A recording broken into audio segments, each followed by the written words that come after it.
The metallic sound of a shotgun shell racking into a chamber cut through the Louisiana night. Then another, and another. 4 black men stood in full view of the police, deliberately loading their weapons as teenage protesters faced down fire hoses aimed at their faces. The officers froze.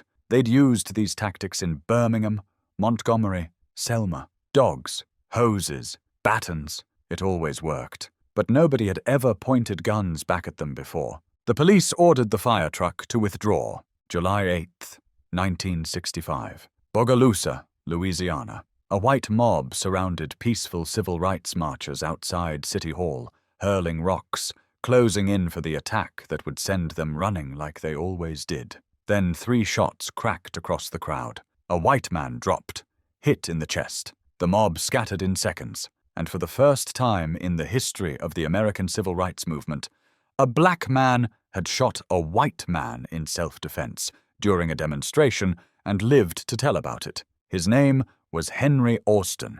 He was 21 years old, and he was a deacon for defense and justice. This is the story that history tried to forget. The story of Black World War II and Korean War veterans who came home from fighting for freedom abroad and decided to fight for it at home. Not with sit-ins, not with marches, not by turning the other cheek. With loaded M1 rifles, military discipline, and a simple promise. If you come to kill us, we will kill you first. When the Ku Klux Klan came riding through black neighborhoods at midnight, these men were waiting in the darkness. When white mobs attacked civil rights workers, these men formed armed perimeters. When Martin Luther King Jr. preached non-violence, these men said, "God bless you, but we'll be over here with the shotguns." And in 4 short years, they did something no one thought possible. They made the Klan afraid. The northern Louisiana mill town of Jonesboro seemed like an unlikely birthplace for armed resistance. Population 5,000, half black, half white, entirely segregated. The paper mill paid the wages.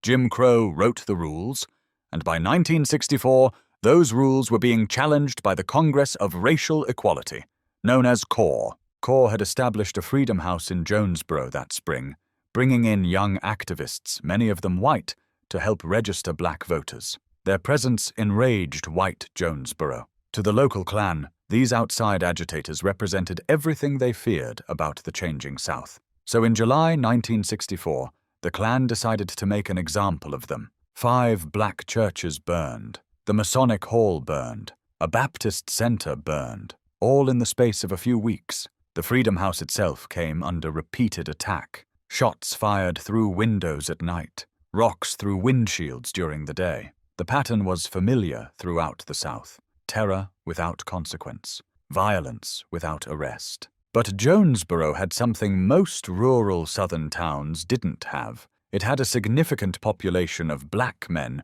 who'd fought in World War II and Korea. Men who knew how to handle weapons. Men who'd faced enemy fire on 2 continents. Men who'd been promised that their service to their country would mean something when they came home. They'd been lied to.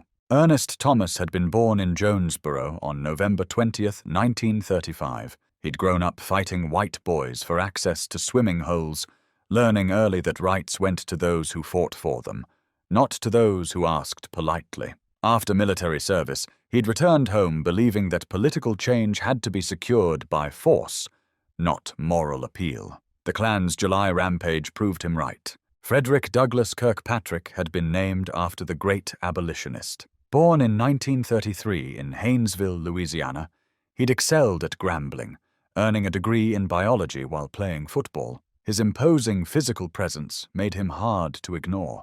His education made him hard to dismiss, and his position as gym teacher at the segregated black high school gave him access to the community's young men. Before the convoy, 2 separate groups had already formed to protect CORE workers. Thomas led one group of sentries who guarded the Freedom House at night. Kirkpatrick organized another that monitored police arrests and worked to keep the community safe. Both groups were informal, unorganized, reactive. The July Klan convoy changed everything. Thomas and Kirkpatrick met with about 20 other men in November 1964. Most were veterans. All were tired of watching their churches burn, tired of watching their children terrorized, tired of being told to wait, to be patient, to let the system work. The system was working, just not for them. They called themselves the Deacons for Defense and Justice. The name was strategic. Deacon implied respectability, religious values, community service. It made them sound like a church group, which is exactly what they wanted white folks to think. What they actually were was a disciplined armed self-defense organization with clear rules. Never fire first, always fire back. Protect civil rights workers, their families, and the black community. Use military tactics, military discipline, military precision. The Deacons established membership criteria that would have made the Army proud. Men only, over 21, American citizens, married men with military service preferred, registered voters, no hotheads. Anyone with a reputation for starting trouble was rejected. This wasn't about revenge. It was about protection. They organized CB radio networks and walkie-talkies for communication. They ran nighttime patrols through black neighborhoods in cars. They stationed armed guards outside the Freedom House, and they made sure everyone, black and white, knew they were there. In early 1965, black students in Jonesboro picketed the local high school, demanding integration. Hostile police arrived with fire trucks, preparing to turn hoses on the teenagers. It was Bull Connor's playbook, proven effective in Birmingham. Then a car pulled up carrying 4 Deacons. In full view of the police, these men calmly loaded their shotguns. The metallic sound of shells racking into chambers carried across the street. The police looked at the shotguns. They looked at the men holding them, men who clearly knew how to use them, and they ordered the fire truck to withdraw. It was the first time in the 20th century that an armed black organization had successfully used weapons to defend a lawful protest against an attack by law enforcement. The students continued their protest, unmolested. Word spread about the men with guns, about the Klan backing down, about a new kind of resistance. Then corps workers in Jonesboro shared something remarkable. After the successful library integration, the Ku Klux Klan burned crosses in response, as they always did. But the Deacons wrote leaflets threatening to kill anyone who burned another cross. They had black housekeepers distribute these leaflets directly into white homes. The cross burnings stopped. In February 1965, Kirkpatrick and Thomas received an urgent message from Bogalusa, Louisiana, 300 miles to the southeast. Black activists there were under siege. They needed help. February 21st, 1965. The day Malcolm X was shot in New York, Kirkpatrick, Thomas, and a Corps field secretary traveled to Bogalusa to organize the 2nd Deacons chapter. If Jonesboro had been difficult, Bogalusa was a nightmare. The city of 22,000 was a company town, dominated by Crown Zellerbach, a massive paper mill operation. Roughly 40% of residents worked for the company. 70% of the city's taxes came from Crown Zellerbach employees, and approximately 100 of those employees were Ku Klux Klan members. The mill embodied segregation. Black workers couldn't eat with whites, couldn't sit in the same break rooms, couldn't use the same restrooms, couldn't hold supervisory positions no matter how qualified. They did the hardest, dirtiest, most dangerous work for the lowest wages. When they complained, they got fired. When they organized, they got killed. In early 1965, Washington Parish hired its first black deputy sheriffs. Within weeks, both were targeted. One was Ambas, inated. The other barely survived an attack in the small town of Varnado, just north of Bogalusa. The killers were never apprehended. The message was clear. Black people in positions of authority would be removed by any means necessary. Into this environment stepped 3 men who would lead the Bogalusa Deacons: Robert Hicks, A.Z. Young, and Charles Sims. All worked at Crown Zellerbach. All had reached their breaking point. Charles Sims became the face of the Bogalusa Deacons. A World War II veteran, he was described by journalists as grizzled, intimidating, with beady eyes and a gap where 2 teeth should be. Jet magazine called him the man most feared by whites in Louisiana. When reporters asked if he'd ever been arrested for battery, Sims estimated about 20 times. When they asked, battery with what? He just held up his fists. But Sims's public persona as a tough guy masked something more important: tactical discipline. He understood that protection required deterrence, and deterrence required fear. If white segregationists believed the Deacons were more dangerous than they actually were, so much the better. The goal wasn't to fight. It was to make sure fighting never became necessary. Robert Hicks had publicly demanded that black workers at the mill receive equal promotion opportunities. This made him a target. In early 1965, a coffin appeared in his yard with his name painted on the side.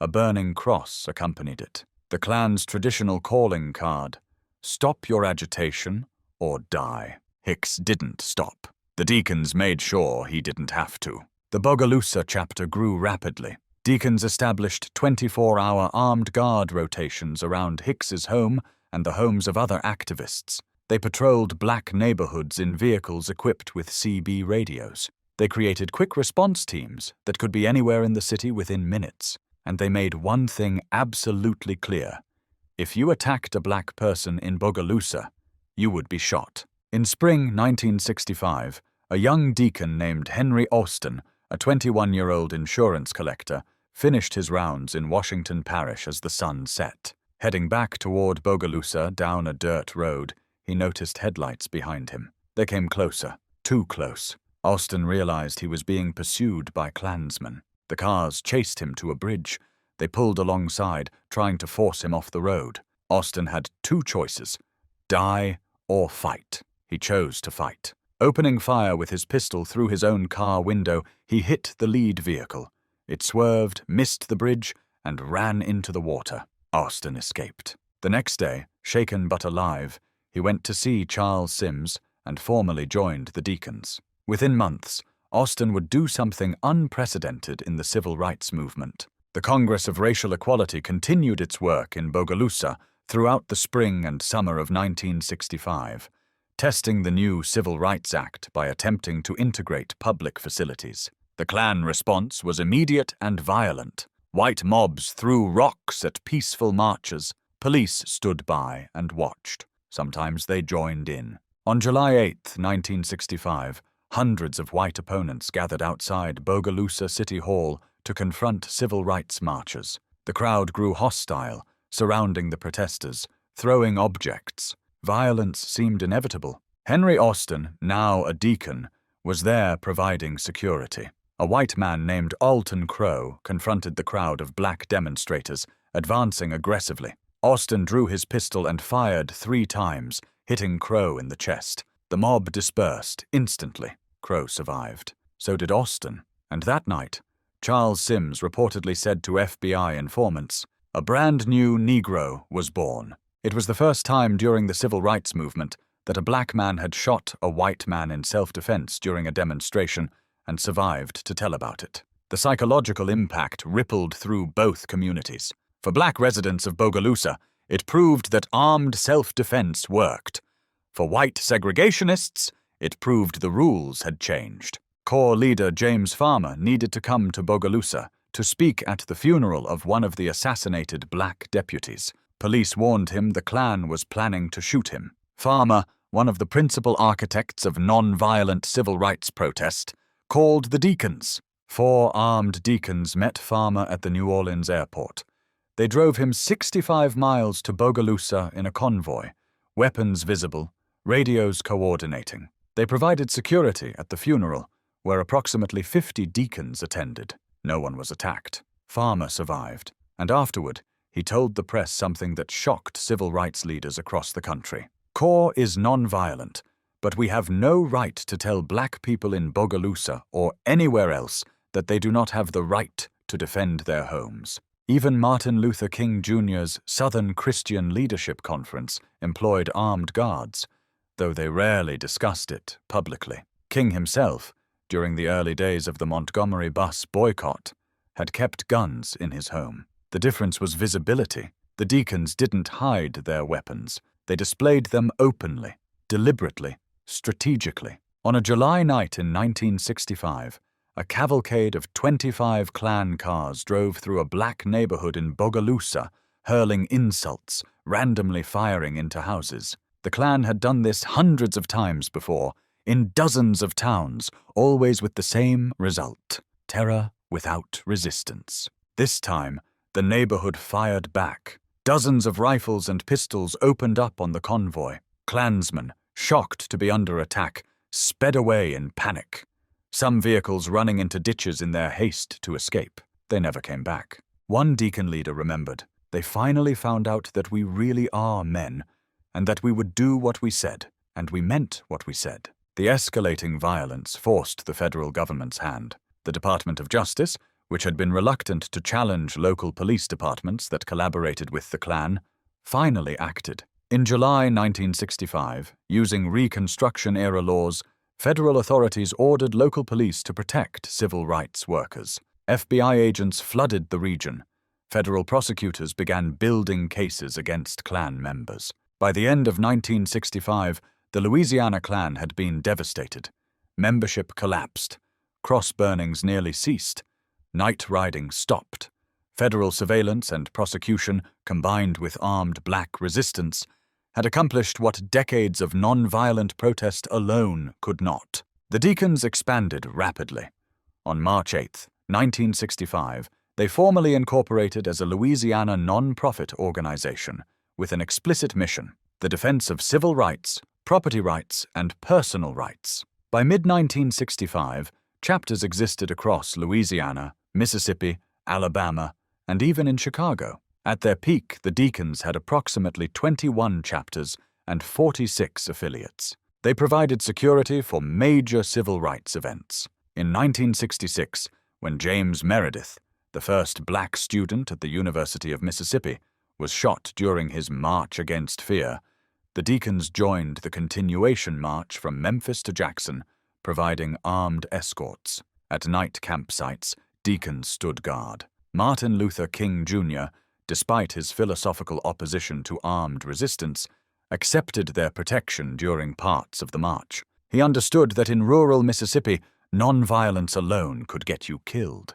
Charles Sims articulated the Deacons' philosophy in an August 1965 interview. "The reason why we had to organize the Deacons in the city of Bogalusa was the black people and civil rights workers didn't have no adequate police protection. When the white power structure found out that they had men, black men that had made up their minds to stand up for their people and to die if necessary for their people, they started acting a little different." Asked about the Second Amendment, Sims was direct. "I think a person should have the right to carry a weapon in self-defense. We found out in Bogalusa that the Louisiana state law that says a man can carry a weapon in his car as long as it's not concealed meant for the white man. It didn't mean for the colored." The Deacons operated under strict rules of engagement. They pledged their lives for the defense of justice and their community, but only in defensive situations. Charles Sims repeatedly emphasized this to members and media. "We will never go on the offense. But if the Klan or anybody else comes in here to hit us, I guarantee they will get hit back." This discipline separated them from vigilantes. They weren't seeking revenge or starting fights. They were establishing boundaries and enforcing them. The fact that those boundaries were backed by men with combat experience and loaded weapons made them real in a way that court orders and federal laws were not. The Federal Bureau of Investigation took notice. By mid-1965, the FBI had opened an investigation into the Deacons, classifying them as a potential black extremist organization. Bureau Director J. Edgar Hoover ordered intensive surveillance, fearing the group would spark a race war. FBI agents infiltrated chapters, recruited informants, tracked weapons purchases, and monitored communications. They documented everything: membership lists, training procedures, weapon types, patrol routes. The investigation files would eventually total over 600 pages. But the FBI found something unexpected. The Deacons' presence actually reduced violence. Areas with active Deacons chapters saw fewer Klan attacks, fewer shootings, fewer nighttime raids. Armed deterrence worked. The Deacons' effectiveness in Bogalusa had additional consequences. Robert Hicks, the activist whose home had been threatened with the coffin, turned to the court system in late 1965 to challenge workplace discrimination at Crown Zellerbach. His lawsuit, backed by federal civil rights enforcement and protected by the Deacons, opened previously closed job opportunities and promotions for black workers at the mill. The combination of federal legal action, armed self-defense, and organized protest proved more effective than any single approach alone. Black voter registration in the region increased dramatically. By the late 1960s, black residents were serving in law enforcement positions throughout rural Louisiana, something unthinkable just years earlier. But success brought complications. The Black Power movement, emerging in 1966 with Stokely Carmichael's famous call in Mississippi, attracted national attention. The Black Panther Party, founded that same year in Oakland, California, adopted some of the Deacons' tactics but added revolutionary rhetoric that the Deacons had always avoided. Charles Sims rejected black power as a concept. "I don't want to live under black power," he said. "I don't want to live under white power. I want equal power, and that's what I push." He dismissed Carmichael as a show-off. "I don't see nothing they were doing to even be talking about no black power," Sims said. "The black power, we had it. In them 30 rounds of ammunition on a man's shoulder, we had the black power." The Deacons were apolitical except for civil rights and self-defense. They rejected attempts by black nationalists and white communists to recruit them to broader ideological causes. They were working men, veterans, family men. They weren't revolutionaries. They just wanted to protect their community and enforce their constitutional rights. As federal civil rights enforcement improved and the Voting Rights Act of 1965 began changing the political landscape, the acute need for armed self-defense diminished.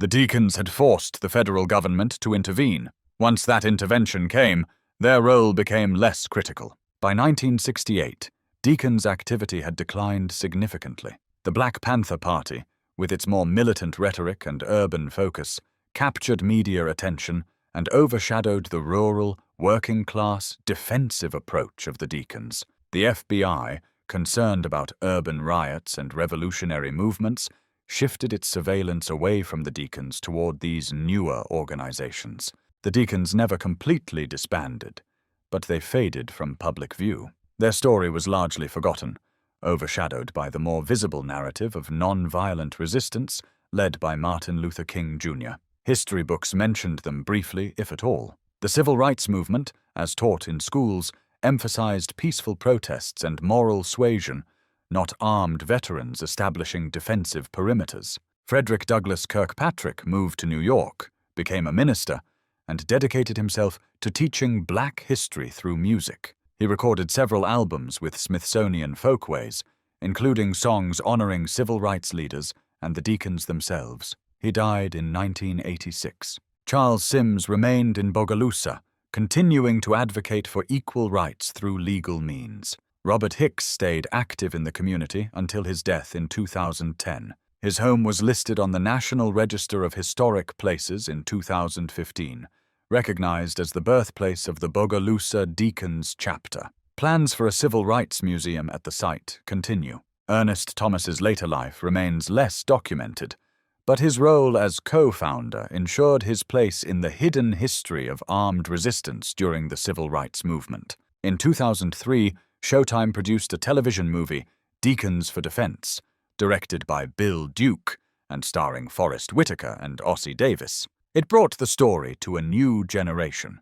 though like all dramatizations, it simplified complex events. The Deacons' legacy raises uncomfortable questions about the civil rights movement's dominant narrative. For decades, the movement has been presented as a story of non-violent moral triumph over violent oppression. Martin Luther King Jr.'s philosophy of redemptive suffering through non-violence is taught as the strategy that won. But the Deacons tell a different story. They suggest that non-violent protest succeeded in part because it was backed by the implicit threat of armed resistance. They demonstrate that federal intervention often came not from moral appeals alone, but from the specter of armed conflict that the government wanted to prevent. They prove that working-class black veterans, not just college-educated leaders, played crucial roles in securing civil rights. Most significantly, they show that black people throughout the South had always defended themselves when possible, had always fought back when necessary. The Deacons didn't invent armed resistance. They organized it, publicized it, and made it a visible part of the civil rights struggle. Lance Hill, a historian who wrote the definitive book on the Deacons, noted something remarkable. The Deacons' local campaigns frequently resulted in substantial victories that self-sustaining organizations, producing real power that survived after national civil rights groups departed. In Jonesboro, the Deacons compelled Louisiana Governor John McKeithen to intervene in the city's civil rights crisis, the first time a Deep South governor capitulated to the civil rights movement. In Bogalusa, they forced federal intervention that broke the Klan's power. These weren't symbolic victories. They were concrete changes in power relations, enforced not by moral suasion, but by armed men who'd decided they would no longer be victims. The standard narrative of the civil rights movement emphasizes that violence was the tool of oppressors, that meeting violence with violence was morally wrong and tactically foolish. The Deacons complicate that narrative. They met violence with the credible threat of violence. And it worked. This doesn't diminish the importance of non-violent protest. Sit-ins, freedom rides, marches. These tactics mobilized public opinion, attracted media coverage, and created moral pressure on political leaders. But in rural Louisiana and Mississippi, where federal marshals were absent and local police were Klansmen, non-violent protesters needed protection. The Deacons provided it. One Deacon member told an interviewer, "If the Deacons had been organized in 1964, the 3 civil rights workers that was assassinated in Philadelphia, Mississippi, might have been living today because we'd have been around to protect them." He was referring to James Chaney, Andrew Goodman, and Michael Schwerner, murdered by Klansmen and buried in an earthen dam, their deaths shocking the nation. Would armed guards have saved them? Impossible to know, but the fact remains. In areas where Deacons operated, civil rights workers survived. In areas without that protection, some didn't. The Deacons represented something that made civil rights organizations nervous and historians uncomfortable. The American tradition of armed self-defense applied to black people. The Second Amendment, that constitutional right white Americans had always claimed, exercised by black veterans who'd earned it in combat. When Charles Sims said, "Let's back up the Constitution of the United States and say we can bear arms," he was claiming a right that had been systematically denied to black Americans since slavery. Armed black people threatened the entire structure of white supremacy, which depended on the threat of violence going only one direction. The Deacons reversed that equation. They made violence bidirectional. They made the Klan afraid. And that fear, combined with federal action and non-violent protest, helped break Jim Crow's back in Louisiana. On July 8, 1965, when Henry Austan fired those 3 shots into Alton Crow's chest, he didn't just save himself and the protesters around him. He fired a shot heard across the South.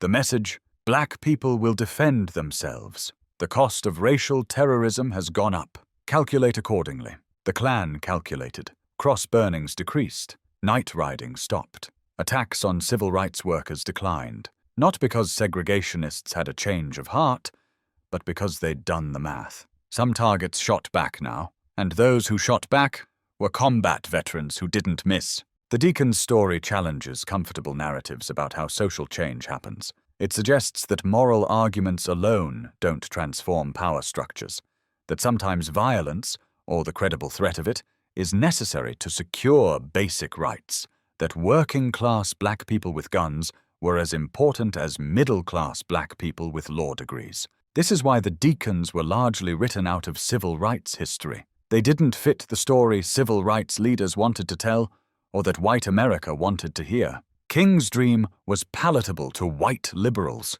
Armed black veterans shooting at white men was not. But the Deacons weren't trying to be palatable. They were trying to survive. They were trying to protect their families, their neighbors, their communities. They were using skills learned in the service of their country to defend rights supposedly guaranteed by that country's constitution.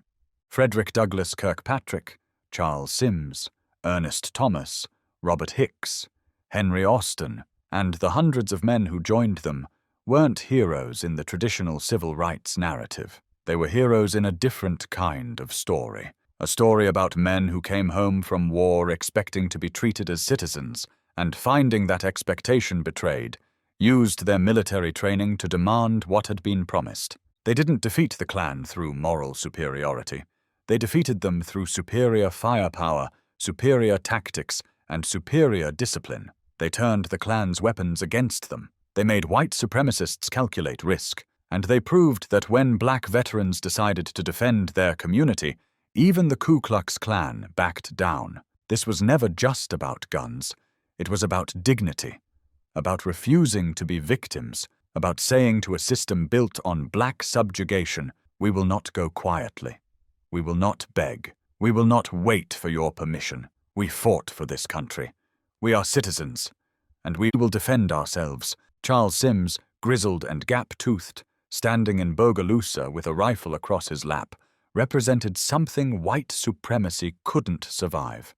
A black man who refused to be afraid. Multiply that man by hundreds, arm them with military training and modern weapons, organize them with military discipline, and you have what the Deacons for Defense and Justice actually were. Not a revolutionary army, not black nationalists, just American veterans exercising their constitutional rights. When the shooting finally stopped, when the Klan retreated, when federal law enforcement finally arrived to do its job, the Deacons had accomplished something historians still struggle to fully acknowledge. They had protected their community through armed resistance, forced government intervention through the threat of escalating violence, and proved that sometimes the only effective response to terror is the credible promise of retaliation. In Jonesboro, Louisiana, in November 1964, when Ernest Thomas and Frederick Douglass Kirkpatrick called that first meeting of combat veterans,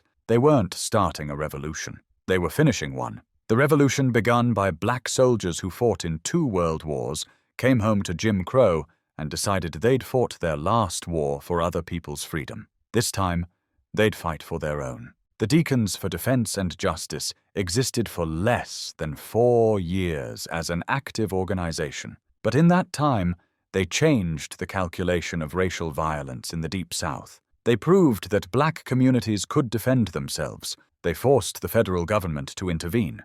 And they demonstrated that the Second Amendment applied to black veterans too, whether white supremacists liked it or not. When history remembers the civil rights movement, it remembers the marches, the sit-ins, the speeches, the songs. It should also remember the sound of shotguns racking rounds into chambers, the sight of combat veterans standing guard, and the moment the Ku Klux Klan realized that this time someone would shoot back.